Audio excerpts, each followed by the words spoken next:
ভালোবাসা কি অপরাধ নাকি গরিব হওয়াটা অপরাধ? ভালোবাসার জন্য মানুষ কী না করতে পারে, ঘর ছেড়েও আসতে পারে, বাবা মাকেও ছাড়তে পারে। হ্যালো ভিউয়ার্স, আসসালামু আলাইকুম। আশা করি সবাই অনেক ভালো আছেন। আমার নতুন ভিডিওতে আপনাদের সবাইকে স্বাগতম।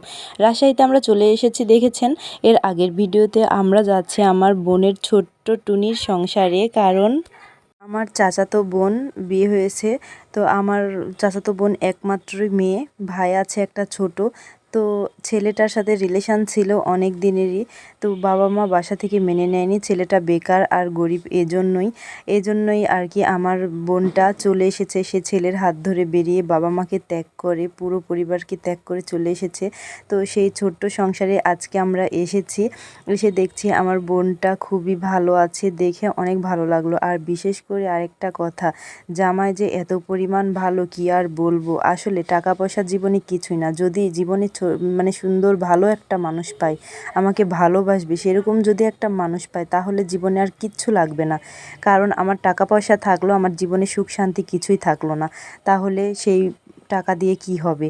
আর এইদিকে আমরা চলে এসেছি, এজন্য আমার বোন অনেক কিছু রান্না করছিল, কারণ আমি নিষেধ করেছিলাম যে আমরা আসার জন্য আমরা ডাল ভাতই খাবো, আর অন্য কিছুই করার দরকার নাই। তারপরে ডাল রান্না করেছিল ঠিকই, সাথে অনেক আয়োজন করেছিল। আমার বোনকে আমি বারবার নিষেধ করছিলাম যে এগুলো করিস না, কারণ আমরা এসেছি তোকে দেখার জন্য, এগুলো রান্না করলে অনেক খরচ হয়ে যাবে। এজন্য ওরা তো স্টুডেন্ট মানুষ, দুজনেই পড়াশোনা করছে, সেরকম জব টব কিছুই করে না। এজন্য তারপরে আমার বোনটা শোনেনি, ডাল রান্না করেছিল। আসলে ওর হাতের মানে তরকারিটাও অনেক মজা ছিল। তো আমার ওই জামাইটা আবার হলো গরুর মাংস এনেছিল। আমি তার জন্য বকাবকিও করছিলাম যে এগুলো কেন এনেছো, কারণ আমরা এসেছি তোমাদের দেখার জন্য। আমি বারবার এতবার করে নিষেধ করার পরেও তুমি গরুর মাংস কেন আনলা? তারপরেও জামাইটা শোনেনি, এনেছেই। তারপরে আমি বলেছিলাম যে অর্ধেক উঠিয়ে রাখ ফ্রিজে আর অর্ধেক রান্না কর। তো বলে যখন শুনবেই না, তো অর্ধেক তবুও রান্না করেছেই। আর গরুর মাংসের তো কী পরিমাণ দাম আমাদের রাজশাহীতে, জানি না সব জায়গাতেই দাম বেশি, আর রাজশাহীতে একটু আরও বেশি। এই জন্য আমার বোনটা সব কিছু ঠিকঠাক করে নিচ্ছে। মাংসগুলোর পিচ বড় বড় ছিল, এজন্য কেটে নিচ্ছে। কারণ আমার বোনের বিয়ে হওয়া 1 বছর প্রায় পারই হয়ে গেছে, আর এখনও বাবা মার সাথে কোনো সম্পর্ক নাই। কারণ বাবা মা বড়লোক ফ্যামিলির মেয়ে, বাবা মার মানে মানতেই নারাজ। এজন্যই আমার বোনটাও আর মানে তাদের সাথে যোগাযোগ করেনি, কারণ সে খুবই ভালো আছে, সে জামাইকে ছাড়তে চায় না, এজন্যই আর কি।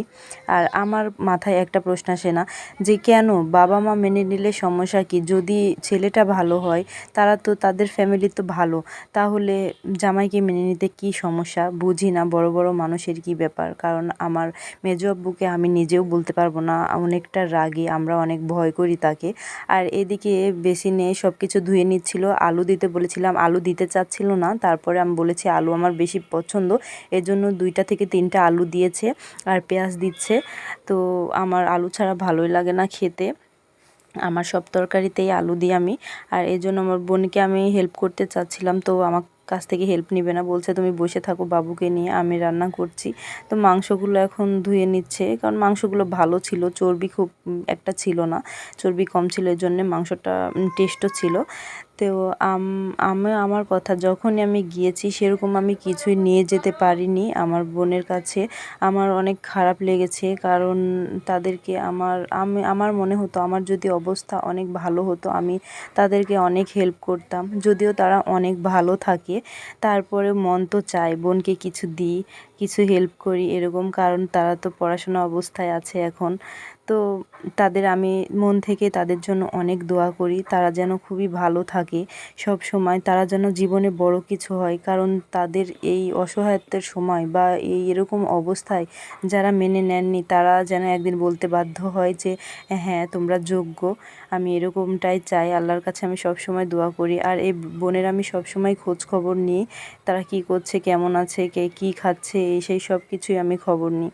তো হাতে মাখিয়ে দিল হলো গরুর মাংসটা, তো হয়ে হয়ে এসেছে প্রায়, কষাচ্ছে এখন। দেখেন অনেক সুন্দর হয়েছিল, তার রান্নাটা দারুণ। আর আমাদের বলতে কি যে খাওয়া দাওয়া শেষ করে তারপরে আমরা রাতে শহর দেখার জন্য রওনা দিলাম আমার বোনকে নিয়ে। তো আমাদের রাজশাহী শহর এত পরিমাণ সুন্দর কি আর বলবো, মানে রাতের বেলা একদম এত সুন্দর আলো দেওয়া থাকে, আলোর ঝলকানিতে পুরো শহরটা এত সুন্দর লাগে। কারণ আমাদের রাজশাহী শহরটা ছোট, কিন্তু এত পরিষ্কার পরিচ্ছন্ন শহর আমি কোথাও দেখিনি। আমি ঢাকাতেও গিয়েছি, কিন্তু এত পরিষ্কার শহর আমি দেখিনি। আর এত সুন্দর, আমি কক্সবাজারেও দেখেছি, মানে এত সুন্দর শহর নাই কোথাও। আমি জানি না নিজের এলাকা এই জন্য নাকি। দেখেন কত লাইটিং করা আছে, আমার রাস্তা তো আমি দেখে পুরোই মুগ্ধ হয়ে যাচ্ছিলাম, কারণ এত দারুণ লাগছিল। পুরোটা রাস্তায় ল্যাম্প জ্বালানো ছিল, আর কি যে দারুণ লাগছিল। আর আমরা রিকশায় বসে বসে বসে গল্প করছিলাম একসাথে। আর এইদিকে আমরা মুক্তমঞ্চে চলে এসেছি, মুক্তমঞ্চের ওখান থেকে আমরা এখন রওনা দিতে যাচ্ছি, কারণ মানে হোটেলে গিয়ে খাবো আর কি রাতের খাবারটা। এই যে এখানে আমরা ঘুরছি। আর এইদিকে পরের দিন সকালে আমরা আবার যাচ্ছি হচ্ছে বাজারে। বাজারে যাব, আমার মেয়ের জন্য একটি ছোটোখাটো কেনাকাটা আছে, কারণ আমার মেয়ের জন্য আমি 2টা ড্রেস নিব, এজন্যই আর কি। আর আপনাদের ভাইয়ার জন্য শার্ট প্যান্ট নেব, এই জন্য আমার বোনকে নিয়ে রান্নাবাড়া শেষে আমরা একটু রওনা দিলাম। আমার মেয়ে আমার বোনের কোলেই ছিল। তখন আমরা যাওয়ার পরে আকাশটা মেঘলা মেঘলাই ছিল, জানি না এত সুন্দর স্বস্তির বৃষ্টি হবে, গরম ছিল বেশ। তবে আমরা যেদিন রাজশাহীতে যাই আবহাওয়াটা অনেক সুন্দর ছিল। তো আমরা যাচ্ছিলাম, অনেক বাতাসও ছিল। আর এইদিকে ফুলের দোকান দেখলে আমার চোখটা যেন কিভাবে আটকে যায় আমি বুঝতে পারি না, ফুল আমার এত ভালো লাগে। আর কিছুক্ষণ পরে এত সুন্দর বৃষ্টি হচ্ছিল কি আর বলবো, পুরো শহরটা একদম ভিজে শেষ, দোকানপাট সবগুলো একদম ভিজে শেষ। তো আমি অনেক সুন্দর লাগছিল, কিন্তু আমার মেয়েটা এত পরিমাণ জ্বালাচ্ছিল কি আর বলবো। তবে আমরা বৃষ্টির মধ্যে বেরিয়ে পড়েছি, আপনাদের ভাইয়া ফোন কিনবে এই জন্য আমরা বৃষ্টির মধ্যে একটা অটো নিয়েছি, কারণ পুরো গা ভিজে শেষ হয়ে গেছে একদম। কারণ উড়ে উড়ে বৃষ্টি আসছিল বাতাসের সাথে সাথে। দেখেন পুরো শহরটার কি অবস্থা, অনেক সুন্দর লাগছিল। বৃষ্টি তো আমার দারুণ লাগে, বৃষ্টি হলে আমার আর কিছুই লাগে না, মানে এত সুন্দর মনটা ভালো হয়ে যায় কি আর বলবো। আজকে এই পর্যন্তই, সবাই ভালো থাকবেন, সুস্থ থাকবেন, আল্লাহ হাফেজ।